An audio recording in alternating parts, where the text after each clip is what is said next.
څه وایي یوه داسې طریقه در وښایم چې په څو جملو کې ټولې دعاګانې ځای پر ځای شوې وي. ځینې علماو دا تر ټولو شامله دعا بللې ده. څنګه ده؟ رسول الله صلی الله علیه وسلم راغی اطاق ته.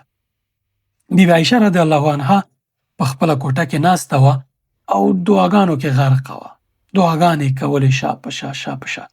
رسول الله صلی الله علیه وسلم څه ترې وغوښتل خو هغه په ځواب ورکولو کې ځنډنۍ شوله. رسول الله صلی الله علیه وسلم پې پوه شو چې دعاګانې کوي او ستړې ده پکې. نو داسې یوه دعا یې ور وښوده چې د ځینو علماو په نظر تر ټولو شامله دعا ده. ډېر دعاګانې په دې یوه دعا کې څو جملې دي ځای پر ځای شوي دي. زه یې درته په سکرین لیکم، درته یې وایم، پښتو معنا سره ته یې زده که او همیشه دا دعا کوه.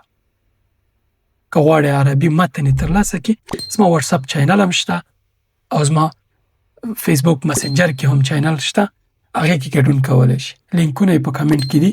راځه متنونه، عکسونه، ښکلې ویډیوګانې زه هلته درته اچوم.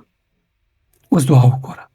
اللهم إني أسألك من الخير كله عاجله وآجله ما علمت منه وما لم أعلم وأعوذ بك من الشر كله عاجله وآجله ما علمت منه وما لم أعلم.